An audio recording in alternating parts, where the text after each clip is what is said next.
नमस्कार दोस्तों, आपने इस क्लिप में जो आप देख रहे हो ये सुरेश ढाका की अधिगम कोचिंग थी। इसको ध्वस्त कर दिया गया है। जी हाँ, एक अच्छी बात है कि इसको ध्वस्त कर दिया गया है, लेकिन इसके साथ ही बड़ा सवाल ये उठता है कि रीट में जिस प्रकार से रीट पेपर लीक में जो राजनीति हुई थी, क्या वही राजनीति सेकंड ग्रेड में दोहराई जा रही है कि वही सब सेकंड ग्रेड में वापस से दोहराया जा रहा है। जी हाँ, रीट पेपर लीक जिस प्रकार से उनकी स्कूलों को तोड़कर और उसके बाद ना उसकी सीबीआई जांच की गई, ना किसी को पकड़ा गया, ना सारी संपत्ति जब्त की गई, बस हमें विश्वास दिलाने के लिए, आश्वासन देने के लिए, आश्वासन के तौर पर उनकी स्कूलें तोड़ दी गई थी, लेकिन वापस से सब कुछ ठीक हो गया। अब सेकंड ग्रेड में वही वापस नाम आ रहे हैं, वही सुरेश ढाका, भूपेंद्र सारण जो 2018 में नाम थे, वापस वही नाम आ रहे हैं। और उनकी बिल्डिंग को अब इतना प्रेशर दबाने के बाद इस प्रकार से, जिस प्रकार से मीडिया पर हमने बार बार सुरेश ढाका बार आपकी बात रखी, उस बात रखने के बाद अब जाके प्रशासन ने जेडी को पता चला कि इतने साल जेडी को नहीं पता था क्या वो बिल्डिंग ऑन रोड है, तो क्या जेडी को ये भी नहीं पता था कि ये बिल्डिंग इलीगल है। तो हमें आश्वासन देने के लिए इस प्रकार से बिल्डिंग को ध्वस्त किया जा रहा है। अभी ये काम अभी चल रहा है हाल ही में। तो कि क्या आरपीएससी में जो चोर छुपे हैं उनको नहीं पकड़ा जाएगा? क्या प्रशासन में जो चोर छुपे, जो पेपर लीक माफिया, उनको नहीं पकड़ा जाएगा?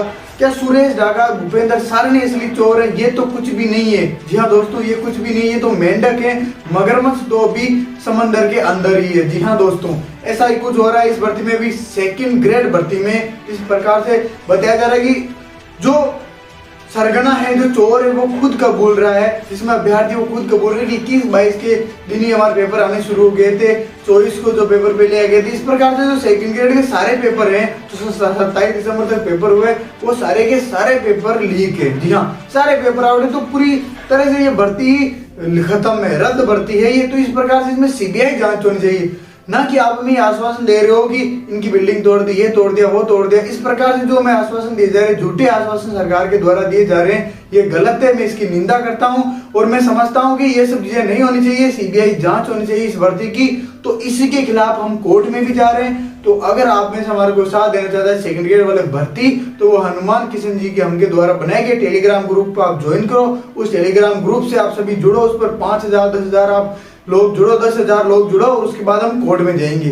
क्योंकि ये सरकार में जो नेता लिपते, जो मंत्री लिपते हैं, इन्हीं के कारण। और आरपीएससी और एसओजी में जो अधिकारी नहीं थे, इन अधिकारियों ने पेपर लीक करवाया। सुरेश ढाका या भूपेंद्र सारण ने कल और पनप सकते हैं, इनकी जगह कोई दूसरे पनप सकते हैं, उनके पास पेपर आ जाएंगे। लेकिन तो सिस्टम को जड़ से खत्म करना होगा।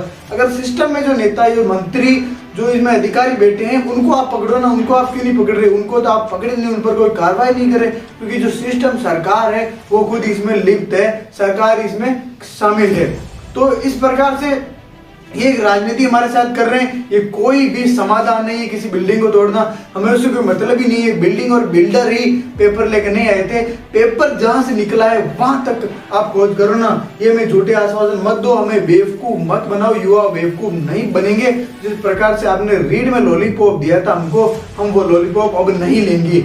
अब हम जाग चुके हैं। अब हम आंदोलन करेंगे, हम धरना करेंगे, आपके खिलाफ लड़ेंगे, हम हमारे हक के लिए लड़ेंगे। और ये लड़ाई अब शुरू हो चुकी है दोस्तों। तो अब हमें इसको ठंडा नहीं होने देना है। हमारे अंदर जो गर्मी है, उसको ऊर्जा है, उसको काम में लेना है और हमें लड़ना है। अगर हम आज बैठ जाएंगे, आज इन बिल्डिंगों को देखकर, ये जो आश्वासन में दिए जा रहे हैं बिल्डिंगें तोड़कर, इनसे अगर हम, वहाँ कितना मीडिया बुलाया गया, सरकार ने बहुत सारे मीडिया बुलाया कि ज्यादा दिखाओ, और मीडिया वाले भी यही बोल रहे हैं कि जीत गए युवा, ये हो गए युवा। युवाओं के साथ तो वही अन्याय हो रहा है जो 2018 रीट में हुआ था। वही जो भर्तियों में पिछले 4-5 सालों में 9 से 10 भर्तियों में हुआ है, वही आज हमारे साथ हो रहा है। तो सुरेश ढाका या भूपेंद्र सारण, वो मैं समझता हूँ दोषी नहीं है। दोषी वो आरपीएससी बेटा अधिकारी, वो एसओजी बेटा अधिकारी है, वो जो पेपर सेंटर है, वो सारे प्रेस वाले, वो दोषी है जो ये सब बार लीक करवाते हैं। आपको पता होगा ऐसा ही पूरी भर्ती फर्जी है।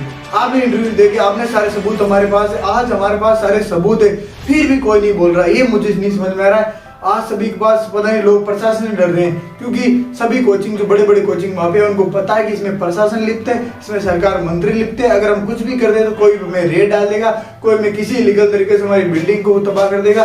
तो सरकार से लोग डरे हुए हैं, सरकार से बड़े बड़े आपके टीचर्स डरे हुए हैं। तो ये एक बहुत बड़ी दुख की बात है, मैं समझता हूँ। तो आप ज्यादा टेलीग्राम ग्रुप में जोड़ो। हनुमान जी किशन और दीपेंद्र आपके साथ है, आपको डरने की आवश्यकता नहीं है। सेकंड ग्रेड जो भी अभ्यर्थी, हम सुप्रीम कोर्ट में जाएंगे, क्योंकि कोर्ट ही अंतिम रास्ता है सरकार से लड़ने का। बाकी हमारा साथ कोई भी नहीं देने वाला है। धन्यवाद।